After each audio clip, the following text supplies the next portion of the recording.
है उसको हम बोलते हैं सरफेस केमिस्ट्री। जो फेनोमेनन सरफेस या फिर इंटरफेस में होता है किसके, किसी भी ऑब्जेक्ट के, सॉलिड हो, लिक्विड हो, गैस हो, तो उसको हम बोलते हैं सरफेस केमिस्ट्री। मेनली हम सॉलिड को लेते हैं एडजॉर्बेंट।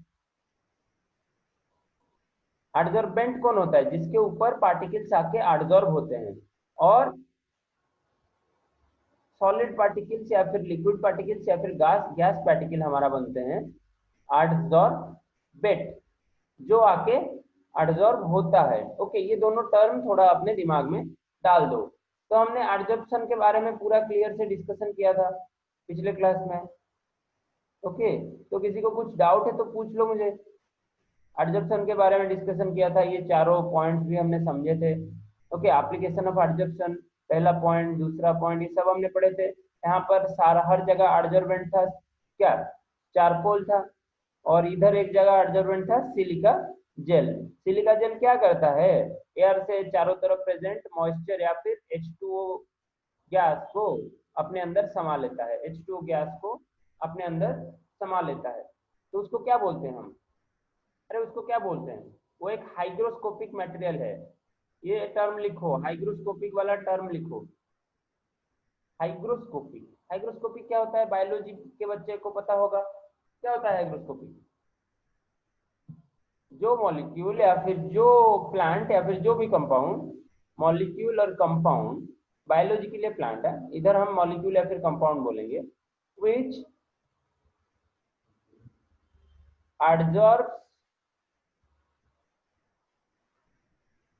adsorbs water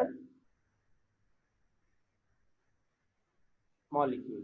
ओके, तो इनको बोलेंगे हम हाइग्रोस्कोपिक। वो पानी को अपने अंदर समा लेगा और आपके चारों तरफ जो वातावरण है ना, उसको वाटर मॉलिक्यूल से कम कर देगा। मतलब आपके चारों तरफ मॉइस्चर को वो कम कर देगा, मॉइस्चर को रिड्यूस कर देगा। ये कहाँ पर यूज होता था, मैंने आपको बताया, किसी भी डिजिटल इलेक्ट्रॉनिक डिवाइस जिसमें कॉपर या फिर कोई भी मेटल यूज हुआ होगा, तो उसके अंदर टीवी, फ्रिज आप जब नया खरीदोगे उसके अंदर पूरा मतलब 100-150 ग्राम का सिलिका जेल का पैकेट मिलेगा हर जगह। क्यों मिलता है ये सब, क्योंकि ना उसके अंदर कोई भी वाटर वेपर या फिर मॉइस्चर घुस के उसको नए प्रोडक्ट को हमारा खराब ना कर दे, तो इसीलिए वो दिया जाता है। फिर डिसेप्शन के बारे में हमने पढ़ा था। डिसेप्शन क्या होता था बेटा, एडजर्प्शन का बिल्कुल उल्टा।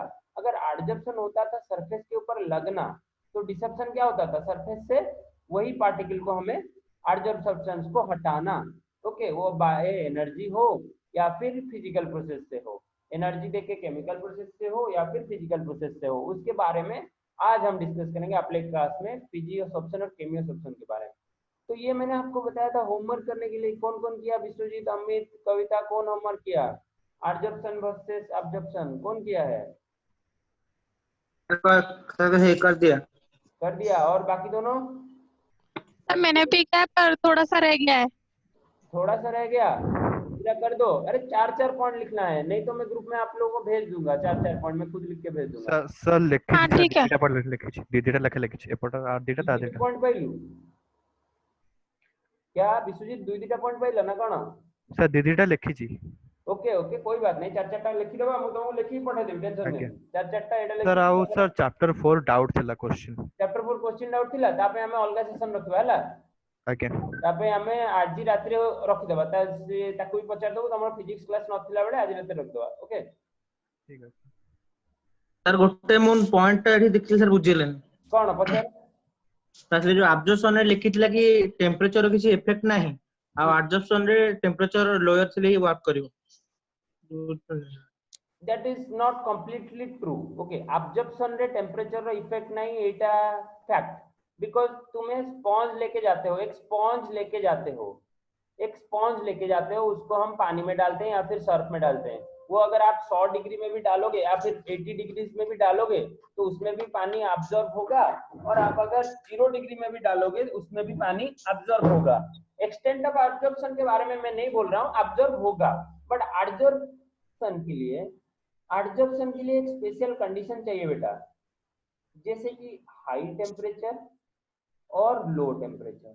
मैंने आपको पढ़ाया था एब्जॉर्प्शन कैसा प्रोसेस होता है, एक्सोथर्मिक या एंडोथर्मिक। आप एडजॉर्प्शन कैसा प्रोसेस होता है विश्वजीत? एक्सोथर्मिक एक्सोथर्मिक एक्सोथर्मिक, बहुत बढ़िया। अगर एक्सोथर्मिक प्रोसेस होगा तो वो लो टेम्परेचर में फेवर होगा या हाई टेम्परेचर में? दिमाग लगाओ, एक्सोथर्मिक प्रोसेस है, उससे हीट निकल रहा है तो उसको ज्यादा हीट चाहिए क्या? नहीं नहीं सर, लोअर नहीं। टेम्परेचर। चाहिए, तो वो Low लो temperature. टेम्परेचर में फेवरेबल होगा। दिमाग में कुछ घुसा? Yes sir. लो टेम्परेचर में फेवरेबल होगा बिकॉज एडजॉर्प्शन एक एक्सोथर्मिक प्रोसेस है। अगर एंडोथर्मिक प्रोसेस होता तो वो हाई टेम्परेचर में फेवरेबल होता। पर वहां पर भी एक थोड़ा क्लॉज है, लो में भी लोअर हो सकता है और थोड़ा ज्यादा हो सकता है। लो में भी एक बहुत लोअर हो सकता है, एक थोड़ा ज्यादा हो सकता है। वहां पर जो बहुत कम होगा वहां पर हम यूज करेंगे फिजियो सक्शन टर्म का, और जहां पर ज्यादा होगा वहां पर हम केमियो सक्शन टर्म का यूज करेंगे। यहीं पर हमने अगले वाले स्टेप में पढ़ा था, मैकेनिज्म ऑफ एडजॉर्प्शन में हमने पढ़ा था कि ये होता है एक एक्सोथर्मिक प्रोसेस। यहीं पर कहीं लिखा होगा, आपको दिखा देता हूँ, एक मिनट। एक्सोथर्मिक प्रोसेस होता है एडजॉर्प्शन। यहाँ पर देखिए, पहले यहाँ पर नेगेटिव आ रहा था और हमने बोला था ये एक एक्सोथर्मिक प्रोसेस है। कहाँ लिखा है? यहीं पर लिखना होना चाहिए।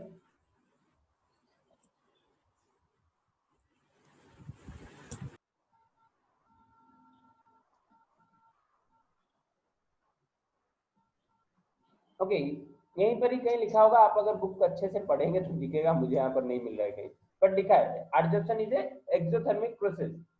यहाँ पर भी आप खुद निकाल सकते हैं, जब आपका डेल जी का वैल्यू नेगेटिव आएगा और डेल एस का value less and less negative आएगा। ओके,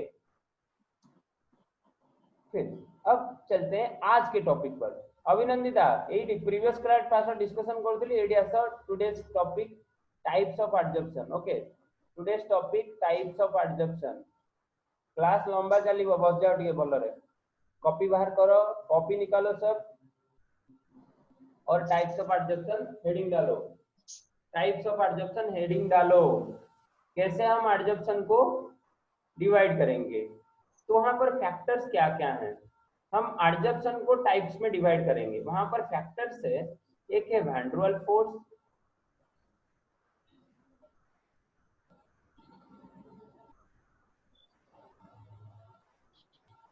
और दूसरा फैक्टर है आयोनिक और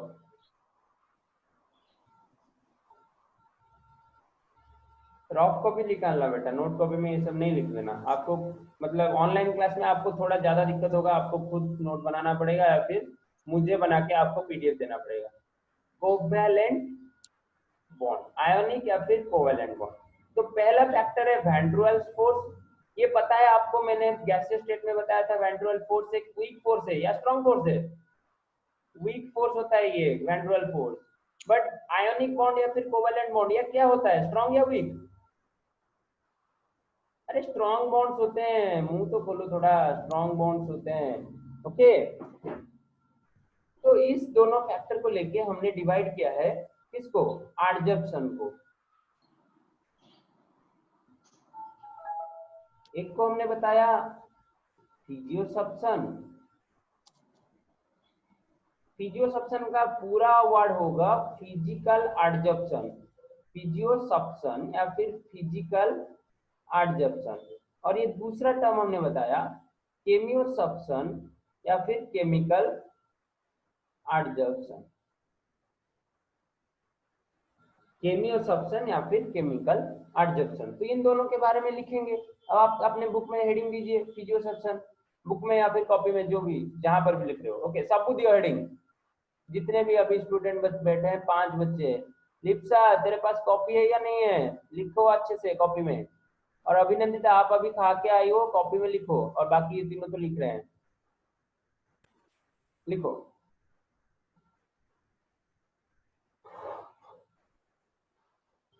फिजिकल एडजॉर्प्शन ना, लिखो। The accumulation of gas, the accumulation of gas, physical sorption में लिखो the accumulation of gas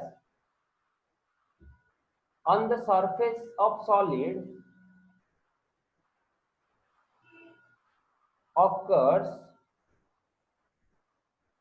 by weak van der Waals force, occurs by weak van der Waals force। Forces लिखा गया है, हाँ बहुत सारे फोर्सेस हैं, van der Waals A, van der Waals B, ऐसा सब कुछ उनको नाम दिया जाता है। Okay, weak van der Waals forces, the adsorption is termed as physical adsorption और फिजियोसप्शन। हमने फिजिकल एडजॉर्प्शन को छोटा कर दिया, लिख लिया फिजियोसप्शन। ओके, सबने लिख लिया फिजियोसप्शन के बारे में। तो इसका रीजन क्या है, कॉज क्या है, फैक्टर क्या है? वैन डर वाल्स फोर्स, जो कि एक वीक फोर्स है, जो कि एक वीक फोर्स है। ओके, और फिजियोसप्शन करता है। मैंने आपको बता दिया, अगर हम हाई स्पीड में हाईवे में बाइक चला रहे हैं और कुछ नहीं पहना, फेस मास्क वगैरह, ये कोरोना वायरस नहीं था, हमने नहीं पहना, तो हमारे मुंह के ऊपर क्या लग जाता है, डर्ट लग जाता है कुछ अमाउंट का आके। तो क्या हो जाता है, हमारे जो फेस को अगर आप जूम करके देखोगे तो यहाँ पर बहुत सारे होल्स होते हैं, तो उसी सरफेस के ऊपर ये एब्जॉर्ब कर जाते हैं डर्ट पार्टिकल। तो वो एक टाइप का फिजियोसप्शन होता है। वो केमिकल बॉन्ड नहीं बनाते हैं, वो वीक फोर्सेस के द्वारा अट्रैक्ट होकर लग जाते हैं। और हम जब घर पे आके अच्छे पानी से फेस वॉश करके या फिर मुंह धो लेते हैं तो वो सब निकल जाते हैं, तो उसको हम एक फिजियोसप्शन बोल सकते हैं। और बहुत सारे हमारे बुक के एग्जाम्पल हैं, वो आप याद रख सकते हैं। ये तो मैंने आपको समझने के लिए बोल दिया। ओके, फिर केमियोसप्शन के बारे में लिखते हैं। केमियोसप्शन क्या होता है, लिखो। when gas molecules or atoms are held on the solid surface by chemical bonds, the adsorption is termed as chemiosuption. तो लिखो, the gas molecules or atoms are held on the solid surface by chemical bonds, the adsorption is termed as chemiosuption or chemical adsorption. Okay, तो कौन कौन से strong bonds हैं मेरे पास? पहले याद करो कविता, आप याद करो कौन कौन से बॉन्ड हमने पढ़े थे। आयोनिक बॉन्ड पढ़े थे, कोवेलेंट बॉन्ड पढ़े थे, फिर और कौन कौन से बॉन्ड पढ़े थे? कोऑर्डिनेट बॉन्ड एक पढ़े थे, हाइड्रोजन बॉन्ड एक पढ़े थे। तो वो दोनों था वीक बॉन्ड, यहाँ पर उनका कोई ज्यादा रोल नहीं है। हो सकता है कहीं कहीं एक्सेप्शनल केसेस पर उनका कोई ज्यादा रोल नहीं है, पर मेनली कौन स्ट्रॉन्ग बॉन्ड्स हमारे कौन कौन थे? पहला बॉन्ड था आयोनिक बॉन्ड और दूसरा बॉन्ड था कोवैलेंट बॉन्ड। तो इनका रोल बहुत बड़ा है हमारे केमियोसप्शन के प्रोसेस पे। और ये एक स्ट्रॉन्ग बॉन्ड बनाता है, इसको हम इजीली तोड़ नहीं सकते, हमें इसके लिए कुछ एनर्जी खर्च करना पड़ेगा तोड़ने के लिए। तो ये सब फैक्ट रहता है, आपको पता होना चाहिए वीक और स्ट्रॉन्ग के बीच difference. Van der Waals force एक वीक फोर्स है, यहाँ पर बॉन्ड्स नहीं बन रहा है, बॉन्ड्स नहीं बन रहा है, डर्ट पार्टिकल और मेरे स्किन के बीच बॉन्ड नहीं बन रहा है। पर यहाँ पर अगर हाइड्रोजन जाके निकल या फिर प्लैटिनम सरफेस के ऊपर एब्जॉर्ब होगा तो उनके बीच बॉन्ड बनेगा, कोवेलेंट टाइप का बॉन्ड बनेगा। समझ रहे हो? थोड़ा सा सोचो थोड़ा सा। और अगर वॉइस क्लियर नहीं आ रहा है तो ईयरफोन डाल दो। अगर वॉइस क्लियर नहीं आ रहा है तो ईयरफोन डाल के सुनो, अच्छे से सुनो। ये चैप्टर पूरा थ्योरेटिकल है, आपको बीच बीच में बोर भी लग सकता है, पर थोड़ा पेशेंस रख के सुनो इसे। सबको लिखा आराम से, फिजियोसप्शन और केमियोसप्शन का डिफरेंस लिखा, ये जो सॉरी डेफिनेशन लिख लिया? Yes sir. ओके, क्लियर करते हैं। यहाँ पर देखिए कि इंटरेस्टिंग पॉइंट, इसको लिखिए यहाँ पर, बहुत ही इंटरेस्टिंग पॉइंट है। कभी कभी फिजिकल एडजॉर्प्शन, लो टेम्परेचर में तो फिजिकल एडजॉर्प्शन होता है, पर हाई टेम्परेचर में वो बन जाता है केमियोसप्शन। तो ये मतलब एक फैक्ट है कि लो टेम्परेचर में मैंने बताया था कि एडजॉर्प्शन में फिजियोसप्शन होता है और हाई टेम्परेचर में केमियोसप्शन होता है। मतलब इतना भी ज्यादा हाई नहीं, इतना ज्यादा हाई होगा तो एक्सोथर्मिक प्रोसेस स्टेबल ही नहीं रहेगा और हमारा एडजॉर्प्शन होगा ही नहीं। तो लो टेम्परेचर में होता है फिजियोसप्शन और हाई टेम्परेचर में होता है केमियोसप्शन। तो ये लाइन आप लिखिए कि ये physical adsorption at low temperature, ये physical adsorption at low temperature may pass into chemiosuption as the temperature is increased, as the temperature is increased।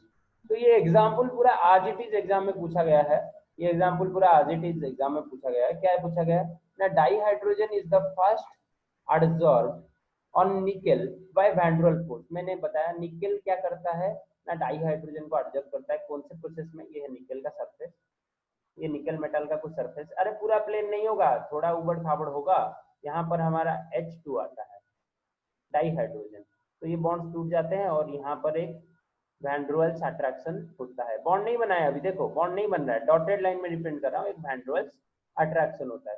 कुछ समय बाद जब टेम्परेचर हम इंक्रीज करते हैं, ये समझ लो कुछ लो टेम्परेचर में और यहाँ पर कुछ हाई टेम्परेचर में, जब कुछ समय बाद हम टेम्परेचर इंक्रीज करवाते हैं तो इस जगह क्या हो जाता है ना, निकल सरफेस पर ये केमियोसब्स्टेंस बन जाता है, हाइड्रोजन बॉन्ड ऐसे बना लेते हैं, कुछ स्ट्रॉन्ग बॉन्ड बना लेते हैं और ये बॉन्ड क्या होता है ना, कोवेलेंट बॉन्ड होता है।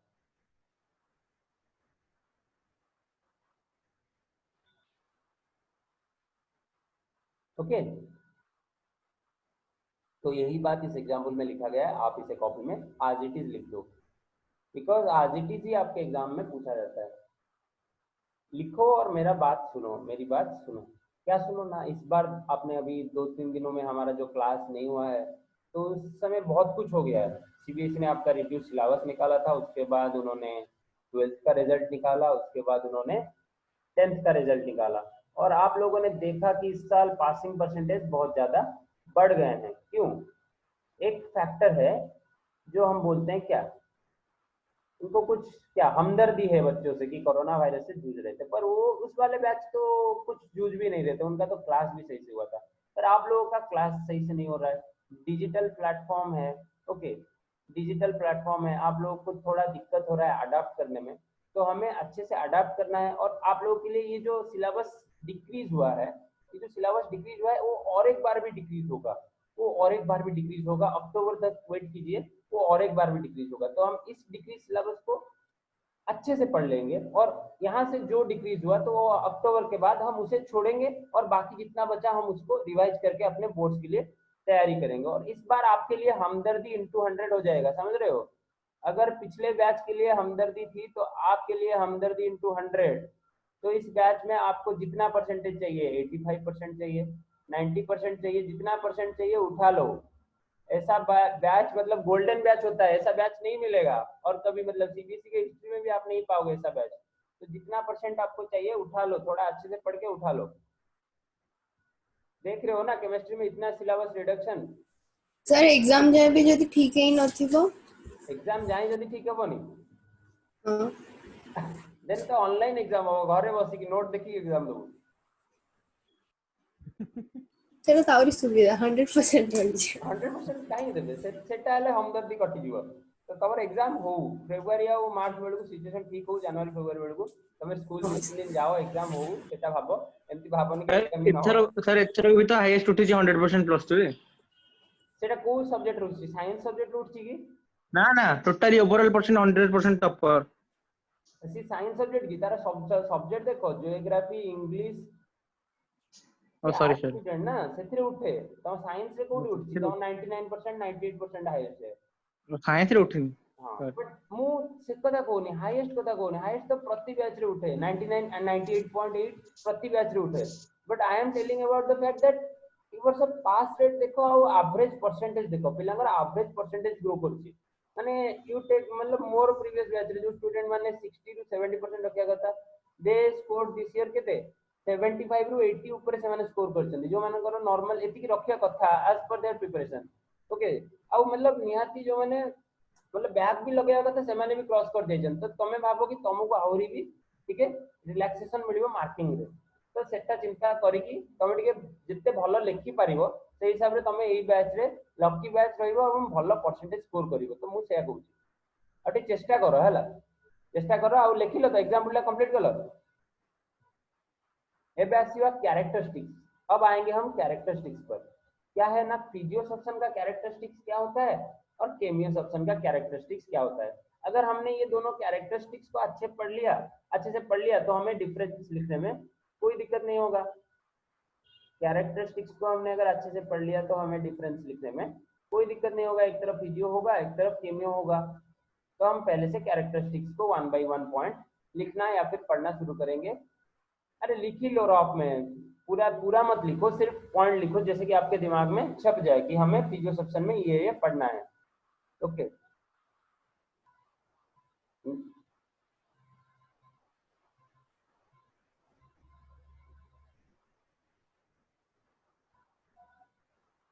Characteristics of physio section. तो पहला पॉइंट इधर है लैक ऑफ स्पेसिफिसिटी। भाई फिजियो सेक्शन कोई मतलब एडजॉर्बेंट मॉलिक्यूल उनका कोई स्पेसिफिक नहीं होता।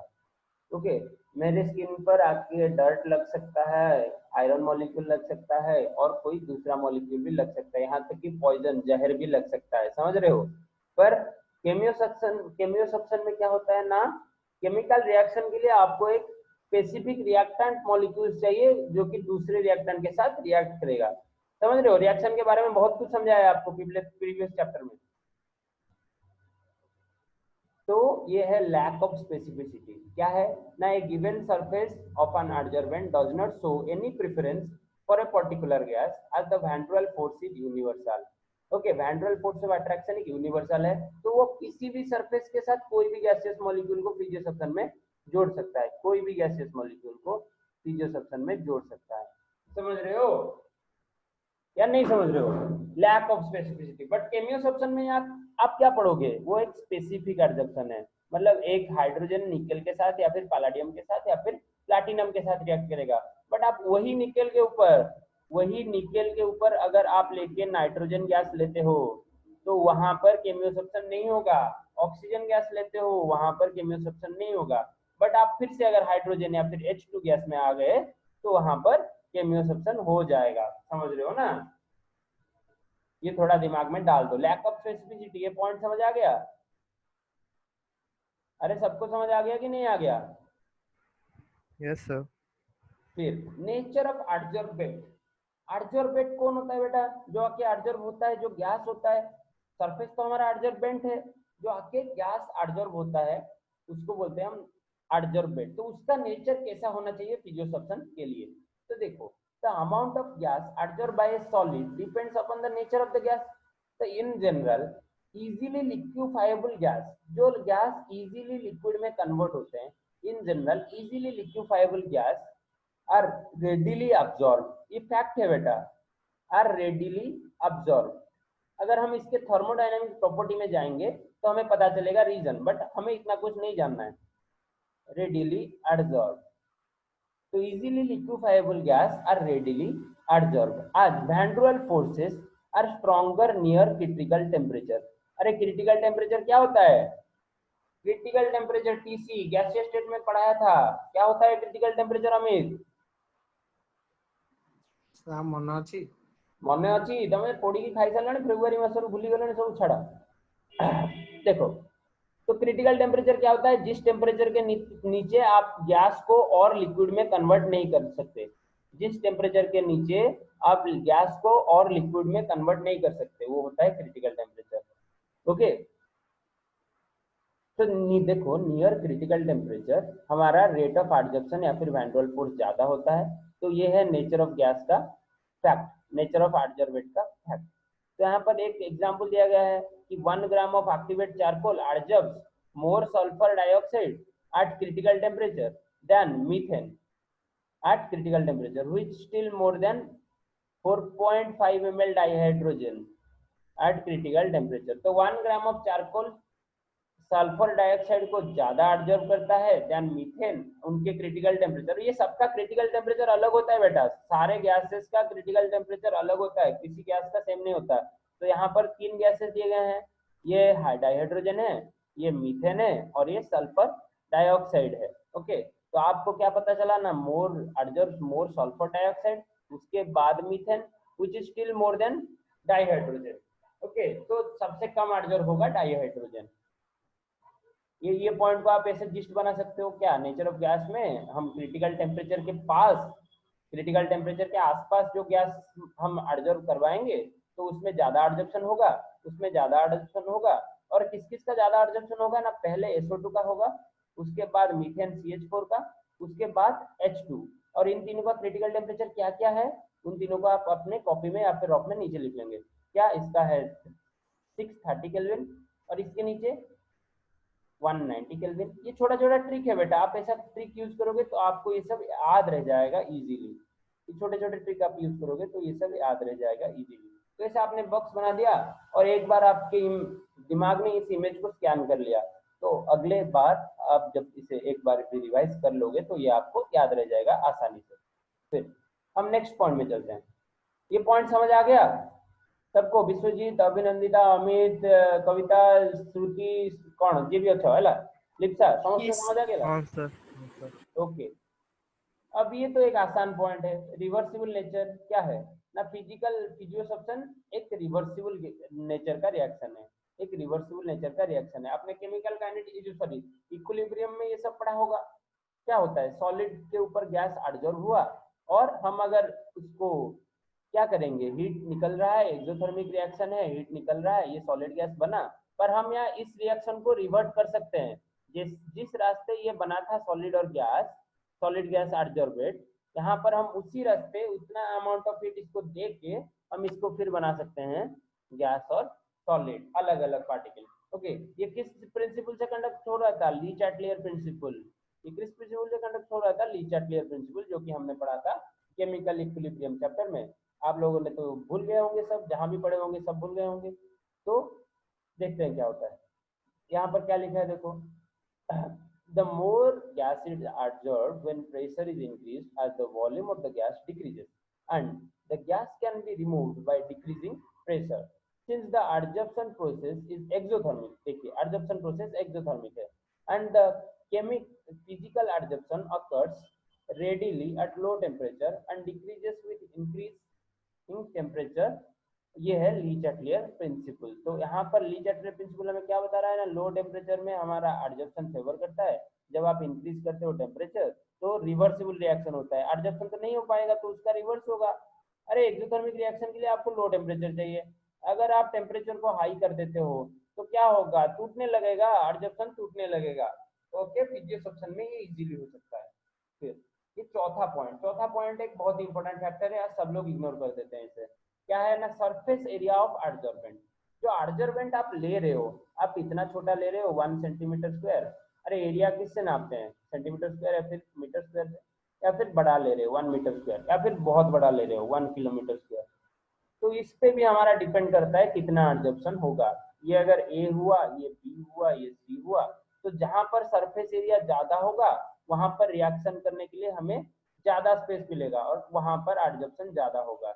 आप लिख सकते हो सी में एडजॉर्प्शन ज्यादा होगा ग्रेटर देन बी, और बी में ज्यादा होगा ग्रेटर देन ए। ओके, ये पॉइंट बहुत ही आसान है समझने के लिए, समझ लो अच्छे से। फिर हम 5वें पॉइंट की तरफ जाएंगे।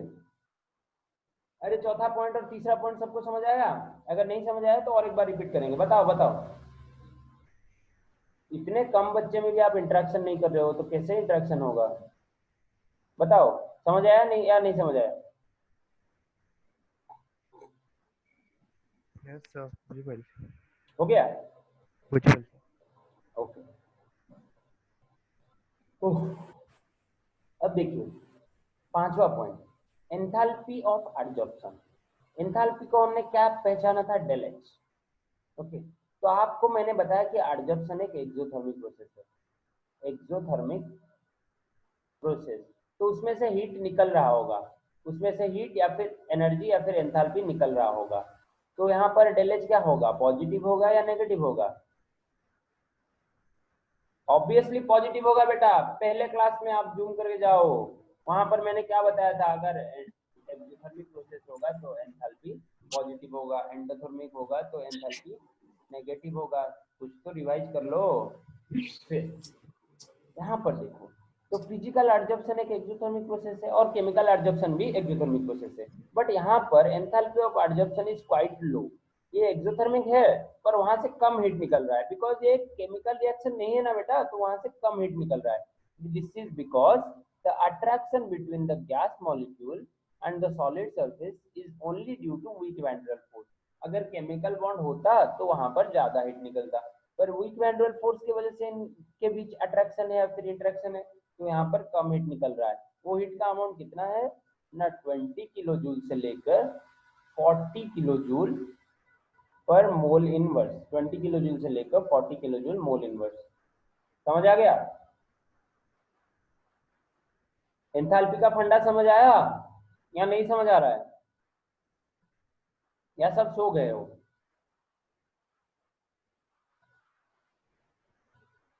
Yes, sir. समझ आ रहा है ना बेटा एंथैल्पी का फंडा? सर नहीं आ रहा है?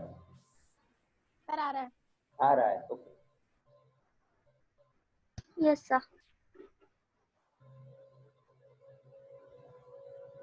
अब देखते हैं कैरेक्टरिस्टिक्स ऑफ केमियोसब्स्टेंस।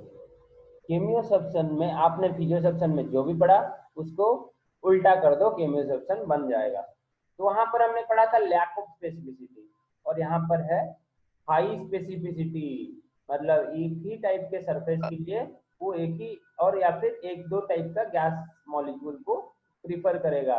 कोई आके किसी के साथ नहीं लग सकता, जैसे कि डाइहाइड्रोजन जाके सिर्फ निकेल या फिर प्लैटिनम या फिर पैलाडियम के सरफेस में लग रहा था। तो देखो केमियोसब्स्टेंस इज हाईली, लिखते जाओ, थोड़ा सा अपना शॉर्ट नोट बनाते जाओ, मुझे आपको बोलना नहीं पड़ेगा, आप खुद थोड़ा सा अपना छोटा छोटा शॉर्ट नोट बनाते जाओ। और देखो जो जितना अच्छा नोट्स लिखेगा ना, तो आप फ्यूचर में उतना ही अच्छा ग्रो करोगे। आप में से 3-4 बच्चों ने मुझे बोला है कि मेरा सिविल सर्विस जाना है, हाँ कि नहीं अमित? तो सिविल सर्विस में आपके जो शॉर्ट नोट बनाने का तरीका ना बहुत ही इंपॉर्टेंट होता है। आगे शॉर्ट नोट बनाने का तरीका बहुत ही इंपॉर्टेंट होता है। तो आप कैसे शॉर्ट नोट बनाते हो तो उसके ऊपर आपका डिपेंड करेगा सिलेक्शन। तो यहाँ से बनाना शुरू कर दो। सर शॉर्ट नोट मु करनी मु लॉन्ग नोट करछि। लॉन्ग नोट करिछु, बहुत बढ़िया, बट तू मन रखि परिया दरकार सेटिकी। सर नाइ लॉन्ग नोट माने पूरा बही अंक देवी परीक्षा वाला खाता रे पढ़ी बही दरकार नहीं। बहुत बढ़िया, बहुत बढ़िया। ओके,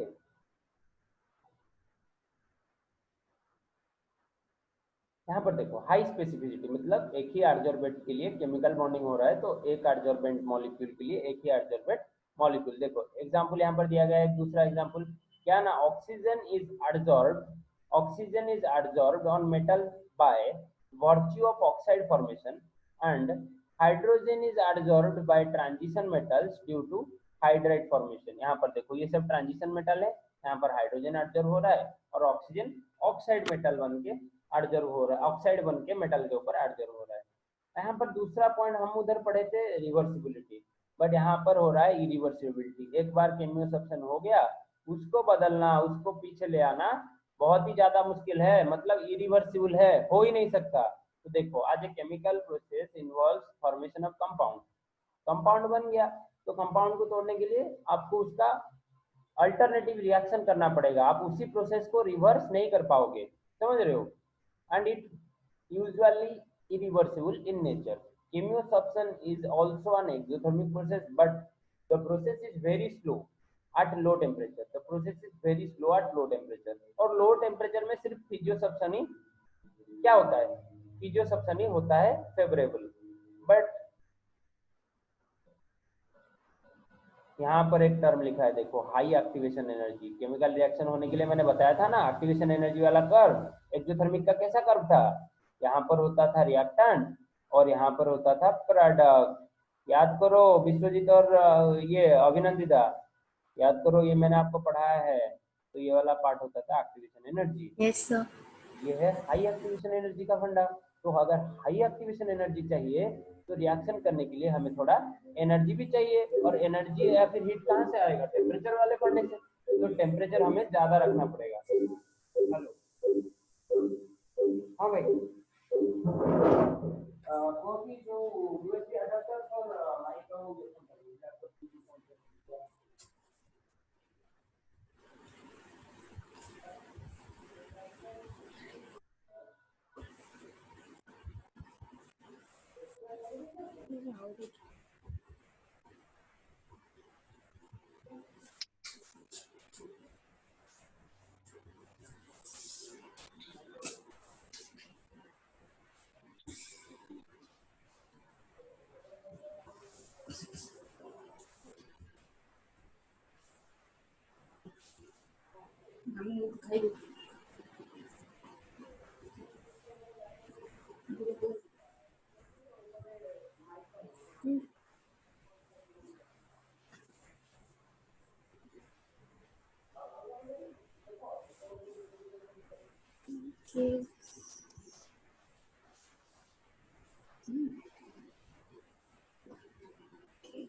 नामू क्या खोल दे। तो करते ही नहीं मौका दे लौका क्या लगे ना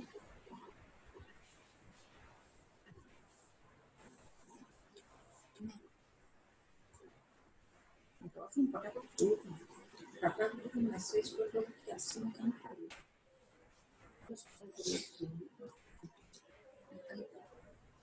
아무도 거에 묻어 다녀서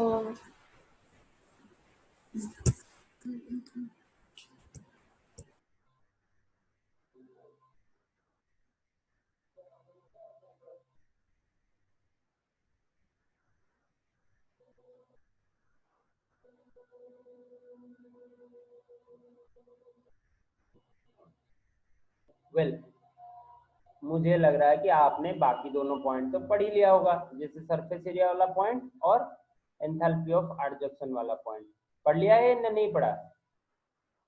सरफेस एरिया हमें क्या बता रहा है? Like physical adsorption chemisorption is also increases with increase in surface area. ये जो सरफेस एरिया वाला फंडा हमेशा सेम रहता है, जितना ज्यादा सरफेस एरिया होगा उतना ही ज्यादा एडजॉर्प्शन होगा, क्योंकि ना हमें रिएक्शन के लिए ज्यादा स्पेस मिलेगा, रिएक्शन के लिए हमें ज्यादा स्पेस मिलेगा। और ये एंथैल्पी ऑफ एडजॉर्प्शन मैंने बताया ये केमिकल प्रोसेस है, केमिकल बॉन्ड फॉर्मेशन, तो ज्यादा एनर्जी रिलीज होगा 80 to 240 kilojoule per mole, okay, because chemical bond formation हो रहा है। अभी हमारा ये 40 मिनट्स खत्म होगा और हम 2-3 मिनट के ब्रेक के बाद फिर और एक बार उसी लिंक में ज्वाइन कर जाएंगे, वहां पर हम देखेंगे comparison between physisorption and chemisorption, comparison between physisorption and chemisorption, फिर उसके बाद देखेंगे एडजॉर्प्शन आइसोथर्म। तो और 20-25 मिनट का पढ़ाई है, थोड़ा पेशेंस रखो, 2-3 दिन क्लास नहीं हुआ, इसको आज हम खत्म कर देंगे, ओके। क्लियर करते हैं और आके ज्वाइन करो, और एक बार उस लिंक में 2 मिनट के बाद ज्वाइन करो।